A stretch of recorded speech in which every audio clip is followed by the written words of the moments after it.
Welcome to Easy Email Marketing. I'm your host, Yael Keown, mum, FIFO wife, MBA, coffee lover, survivor superfan, and creator of the email experience.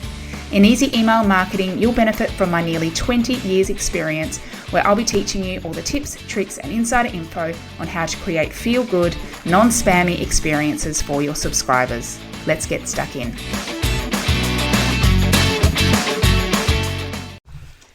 Welcome back to the Easy Email Marketing Podcast. I'm your host, Yael Keown, and today I'm talking about something which not many marketing or systems experts talk about, or frankly, even think about sometimes, and that is reality. So you've seen it, it is everywhere. We get those formulas, those step-by-step guides, those specific outlines, automation templates, those set email sending schedules. My absolute worst phrase that I hate to hear, being consistent, comes to mind here. And you know what? I can't blame them for putting these things out, because when we want a solution to something, we want that magic bullet. We want to see, I just want this quick shortcut to get me there. I talked about the shortcuts in the previous episode, but I'm thinking about this from a different approach, because all of this, I believe, just sets you up to fail. Because what happens is you see what you are meant to do, what that ideal is, and you fall short of it. And so you either give up or you procrastinate further and nothing happens, or at least for a while, or it takes a really, really long time.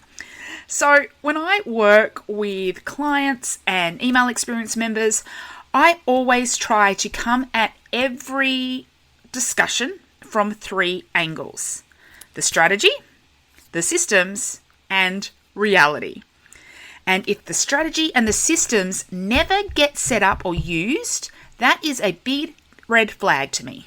And that tells me that the problem generally lies in that they have not been created with reality in mind. They have been created from either what you have envisioned is what it should be, or what someone else has told you it should be. And sometimes that person is an expert who just didn't ask the right questions about your reality. But what happens if we flip that script entirely? So let's give ourselves permission to start from a different place. So instead of asking, what is the best strategy or what is the best system, you ask yourself, what is realistic for me to do? How do I like to work? What is my good enough? And we build it from there. And that is the wonderful thing about strategies and systems. They are yours. You get to choose what they look like and what rules you need to follow. Sort of. So you get to choose most of the things, and more on that sort of at the end.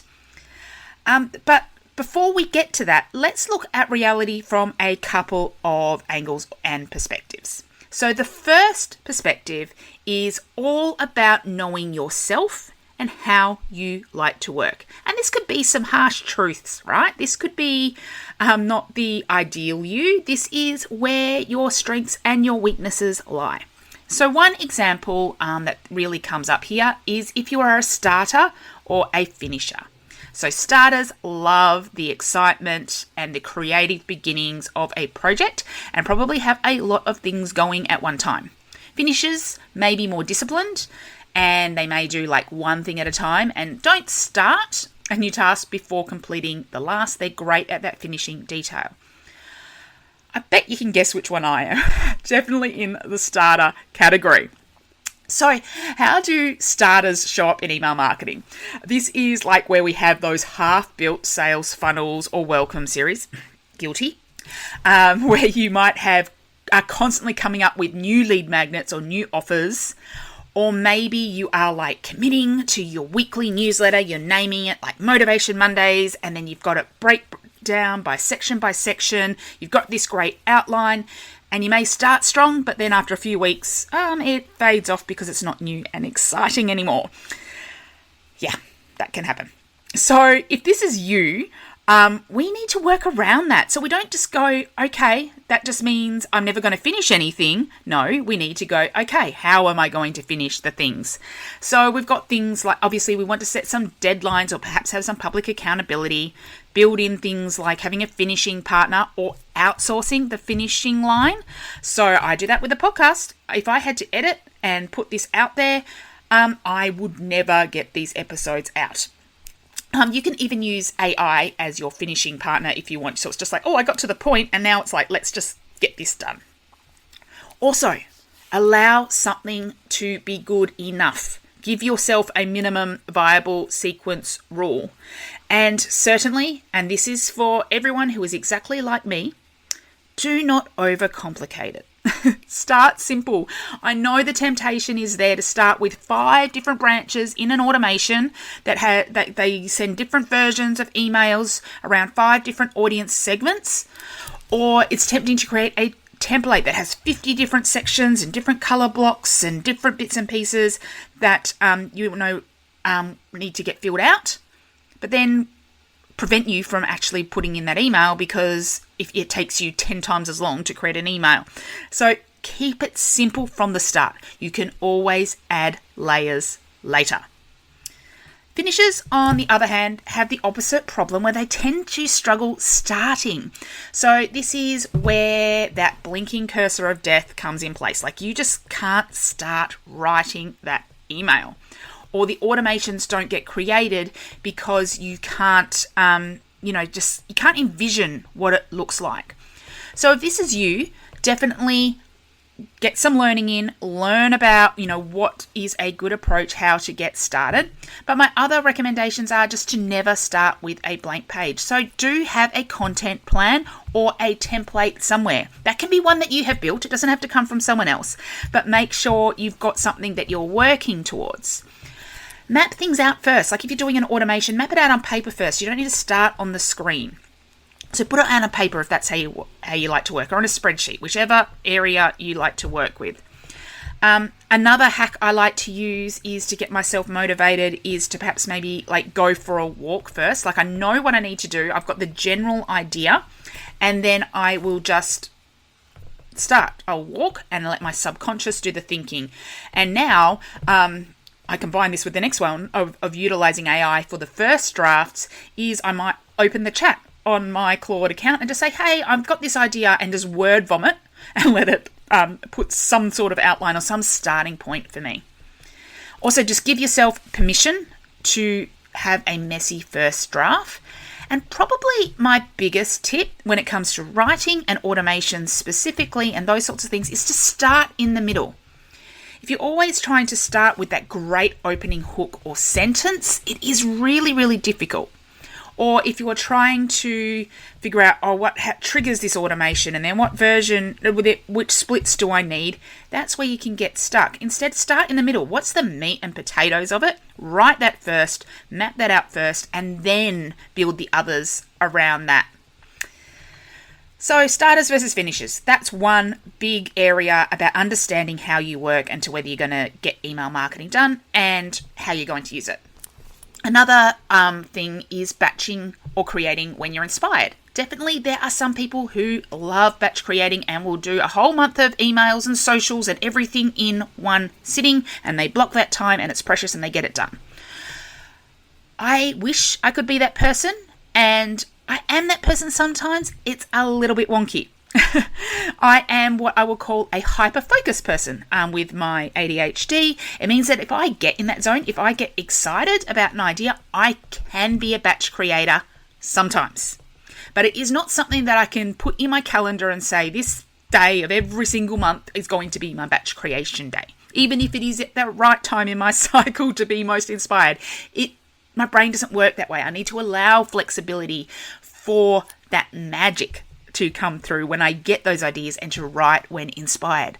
So give yourself permission to work with where you are at. But the key here is when you are in that moment, or when you are going to be batch creating, or when you find yourself in that moment that you know what you need to do. You're not spending half the time figuring out what you're going to batch. So please don't force yourself if it's not happening, give it a go. If you need to get something done and you've got the time in your calendar and there's that deadline in place, try to start and see if you use one of the motivation tricks to get you going.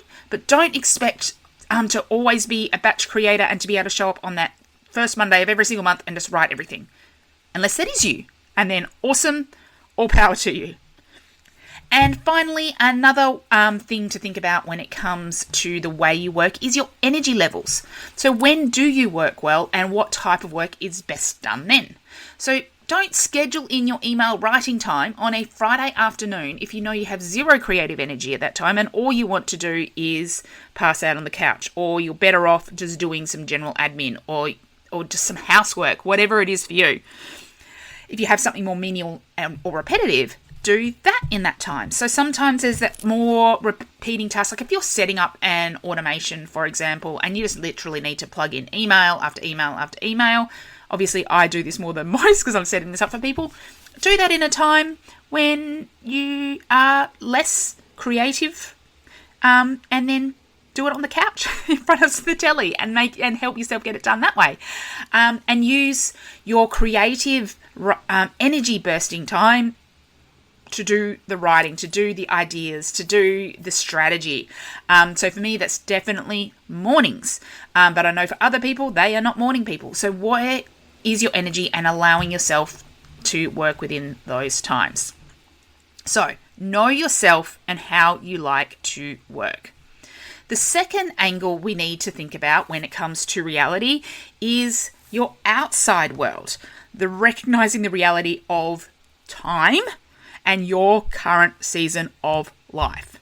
So, question for you. If I asked you, when it comes to writing your next email, what does that block of time look like for you in practice, not in the ideal world? So if you had to write an email this week, how does that look? Do you get to be at your computer, you've got a dedicated 2 hours and you can focus and energy-wise everything's going and you can get that in? Or is it 10 minutes trying to do it on the phone, squeezed in between school drop-off and the first client call? Which is it? If it's the second one and you are trying to create an email that's got heaps of graphics and lots of research and everything, you can't do that on the phone or do it in that quick way there. You need to make your systems work around what is going to get it done. So if it takes 10 minutes to write an email and you know you are very rarely going to get more than that, then make sure your email is something that can be written in 10 minutes and that you aren't fighting a complicated template that you need to do all these things to.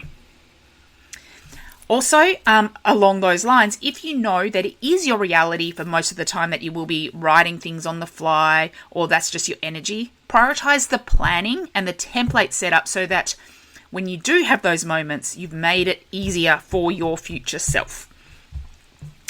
The second thing we need to think about here as well is the seasons of life and business. And we've heard about seasons of life in terms of, babies and then school days and all of that. But I'm even talking about in a month by month, week by week basis. So for me, at the age my kids are, I have term time, so when the kids are at school versus when they're home on school holidays.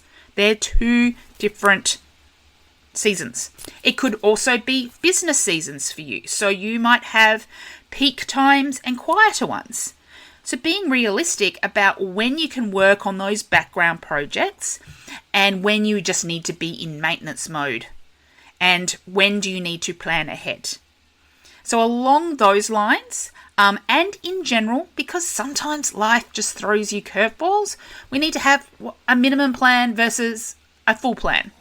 So you have set a minimum. So what are your minimum expectations for yourself? For me, a minimum plan could be emailing once a fortnight and just making sure nothing else breaks. Hopefully, when you've had more capacity and more time, you've set up the things that make that possible. So you have some automations running in the background, so you know people are being looked after. But you also, in those times, have, maybe create that little bit more content to get ahead. And then when things go to crap, you're like, you know what? If I don't send an email this week, that's okay. So you might become what is dubbed to be like a burst pattern sender. You might have a season where over a couple of weeks you send a few more emails than normal, and then all of a sudden people don't hear from you for 2 weeks. Consistency in the traditional sense isn't that important. What we don't want to be doing is leaving it months, because that can damage sender reputation. We don't want to, go that far extreme, but we can allow ourselves permission to send the extra ones when we feel inspired and we have the more time, and then maybe we go to a minimum.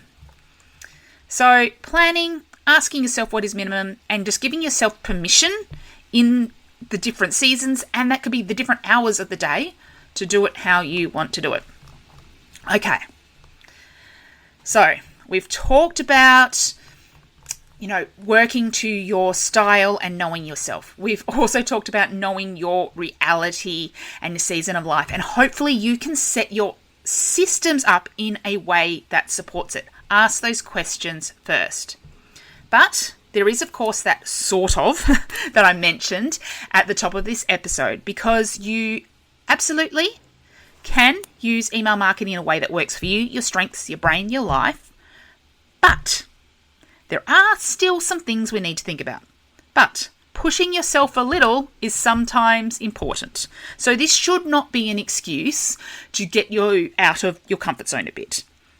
There are reasons why people give you recommended amount of emails to send, and these recommended flows, and absolutely absorb all that knowledge of how many emails you should send and how things go, and then adapt it a bit. So still have that growth mindset and stretch yourself a little bit. We're not talking about, replacing your personality. We're talking about, giving yourself that little nudge. Secondly, yes, there are some foundations that are not optional. So you can't just decide that you do not want to authenticate your domain because it is too hard. Because, or if you did do that, no one's going to see your emails and there's no point doing what you're doing. So there are some things that are rules that the inbox providers do. There are some things we need to play by, but the majority of those, they're set up once, done. You don't need to think about. You can outsource someone to do those things for you if you know that you do not have that tech brain and it's going to take you like a week to do a 10-minute job. And finally, just because you are doing it your way doesn't mean you don't need to know what best practice looks like, or what good looks like, or getting the ideas. So let's think about it like learning painting and creating portraits or whatever type of art you like. You still need to learn what colours kind of go well together, what techniques, what modalities, what tools to use. You still need to learn those basics, but once you know them, you can start playing to your heart's content. And yes, sometimes once you know them, you can break some of the rules that people set in place and have the most abstract art ever. You can do you. It is similar when it comes to email marketing and all of these things. You learn the rules, you learn the best practice, you understand what's going on in the market and the industry right now, and then you put your spin on it. You start playing. And you do it in a cadence that works for you. Just pro tip, try to do it while looking at the numbers to make sure it's actually working.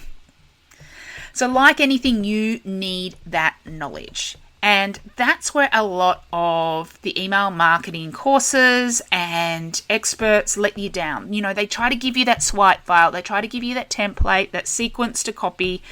And the idea is, here's that exact thing. Now go ahead and do that. But you either end up with someone else's email marketing, and then when something doesn't work or life changes or that you want to do things differently, you can't adapt it. You don't know the why behind the thing, and so it just doesn't quite work for you. So that is why, as part of my core program, Engaging Emails, I talk about the why and the best practice, and I give my recommendations, why you need automations. Why does this specific automation matter? What temp do you need to think about when designing your emails? How often should I be sending? But I try to do it in a way that explains the reality, that brings in reality to it, so you can make a decision that fits your business, your brain, your life. So absolutely not everyone will email weekly. Not everyone will use the same formatting or design or the same content. And that is the point. The goal here is that you understand the principles so that you can build a version that works for you. Okay, so bottom line is that email marketing is built around your reality. That will always outperform anything that is built around some ideal that you can't sustain. Not because it's a better strategy in theory or a better systems in theory, but because a system you use, a strategy you use, beats any perfect system or strategy that sits in draft mode and never gets done. So if you want to begin this journey with me in exploring what works well in email marketing and understanding how it works so you can apply it your way, I highly recommend you grab my free training Beyond Words, where I talk about the 7 drivers that drive email engagement. So they aren't a set rules to follow. They are a picture of what you need to be thinking about, the foundations, and the different ways in which you can use them to help you reach your priorities and understand what you even need to be thinking about in the first place. So it's a free training. You can grab it over at yaelkeone.com/beyond. Thank you so much for joining me today. I'd love to hear from you what you've enjoyed from this episode and what you want to know about more in future episodes. Let me know over on Instagram. I'm at yaelkeone, and I'll see you in the next episode. Thank you for listening to Easy Email Marketing. It's an absolute honour that you chose to listen. If you love this episode, then it would mean the world to me if you could leave a review so that others can find this podcast and make their email marketing easy too. Finally, make sure to subscribe so that you don't miss a thing. Until next time, have an awesome day and make sure to keep showing up and serving in those inboxes.